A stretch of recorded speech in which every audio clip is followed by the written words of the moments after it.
Welcome to The Holistic Entrepreneur with success coach, holistic nurse practitioner, and best-selling author, Bonnie Groessl. Bonnie shares inspirational and enlightening content to educate, empower, and facilitate well-being while nurturing the mind-body-spirit connection. This boost of positive energy will help you manage stress and make the most of your life, allowing you to thrive in the new normal. Now, please welcome the host of The Holistic Entrepreneur, Bonnie Groessl. Well, welcome everyone. This is your host, Bonnie Groessl, here at The Holistic Entrepreneur. I am so grateful that you are sharing your valuable time with me today. I so appreciate you.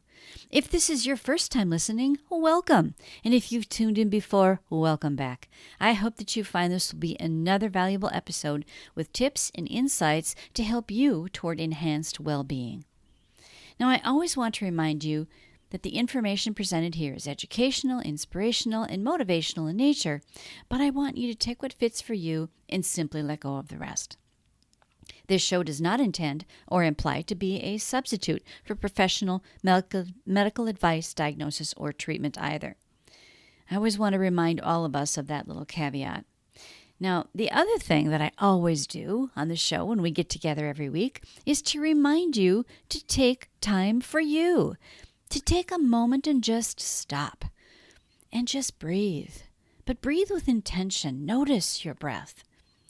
So just stop and take a nice breath in through the nose, and notice that air coming in and going all the way down to your belly.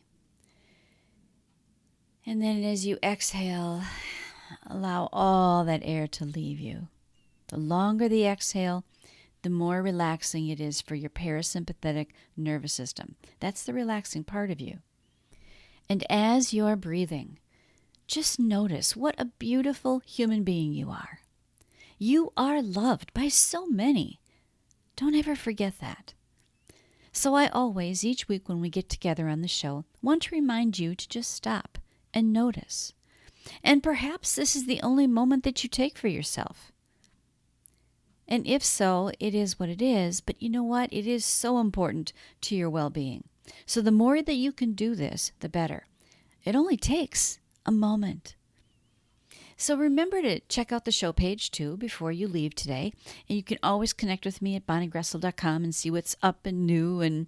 And if you want to send me an email, my email's on there. And I'd love to hear how it's going for you, how you're navigating through this new normal of 2021. So hook up with me on Facebook. My Facebook link is on the show page as well at Coach Bonnie Groessl. Send me a private message or post something on the page. I would love to hear from you. So this week, we're going to continue talking about nutrition. And I have some reminders and guidelines that I'd like to share with you today. So we talked a lot last week about the kinds of foods you should be eating. Now we're going to talk about how you should be eating, not just what you're eating. So first of all, I think it's really important to not skip meals. You know, it's true what they say, breakfast is really the most important meal of the day, because breakfast is the first time that you're eating since your last meal the previous day.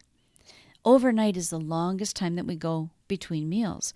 And if your blood sugar is really low, you really need to eat something. Now, breakfast doesn't have to be, bacon and eggs or something like that. It can just be something that balances those proteins, carbs, and fats. Greek yogurt is a great example. I do that all the time. And if you're doing an occasional fast and you're skipping breakfast or other meals of the day, that's fine. Just don't make fasting an everyday thing for the rest of your life. And I always think it's good to have something to eat within maybe 2 hours or so of getting up in the morning, and that kind of counts as breakfast. Doesn't have to be a whole big breakfast, but something. Another reminder that I would have for you is to drink enough water each day. I can't stress the importance of this enough. I usually recommend about 8 glasses of water a day, unless you can't drink that much water because of a health reason, and a few people have that. But our bodies are mostly water. We're 70 to 80% water, so it really doesn't take much to drop a little bit. And it really, just a 2% drop will cause some daytime fuzziness, afternoon fatigue, and it can worsen emotional and physical pain, even cause memory and cognitive issues. I usually encourage people to water their brains. So if you have that 2% drop in body water, your brain is going to steal it from somewhere else. And the brain is one of those places. So if your body is stealing water from your brain, you're really drying out that brain. It's that balance concept again. The body wants balance and will do whatever it needs to maintain it. I often ask people to imagine what their houseplants look like if they forget to water them. They look kind of droopy and almost dead, right? Well, our brains need watering too.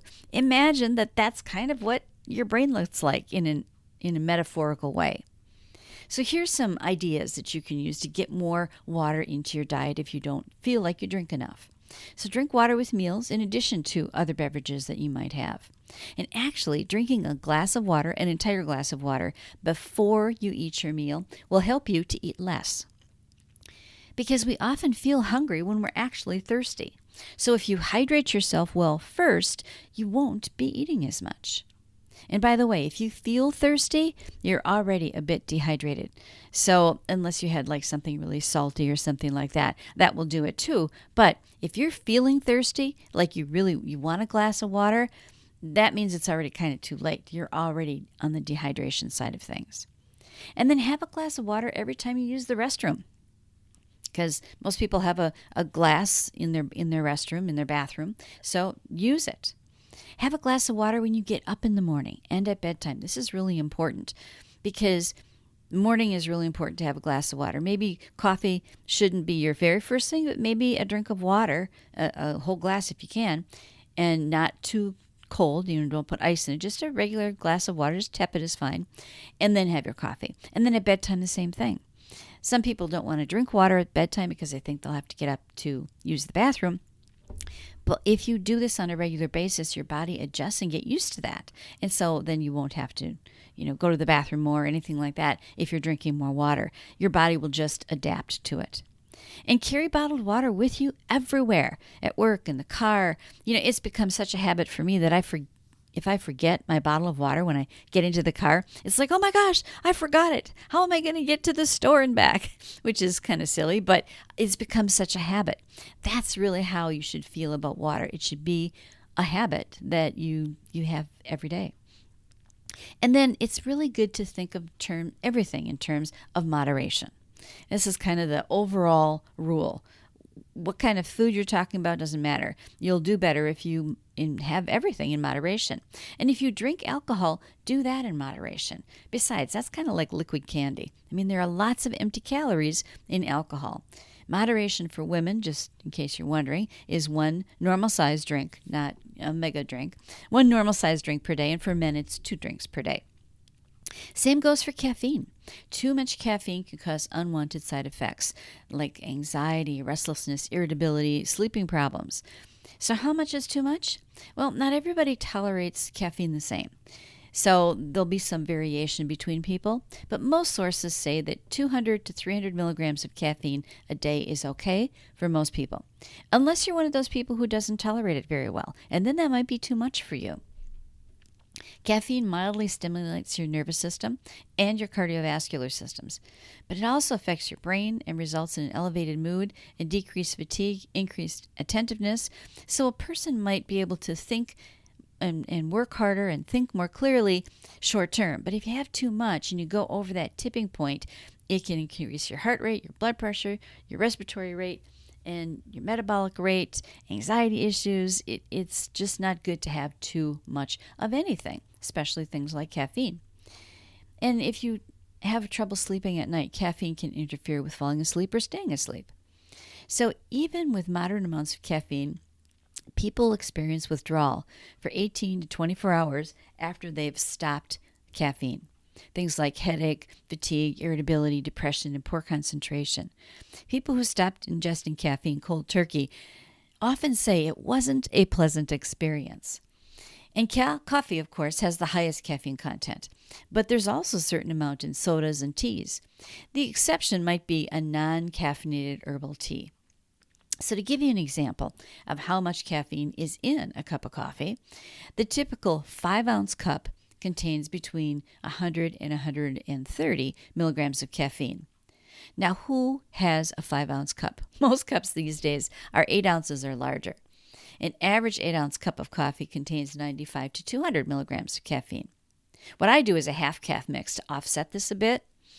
But things like dark soda, colas also contain caffeine, about 50 milligrams per serving.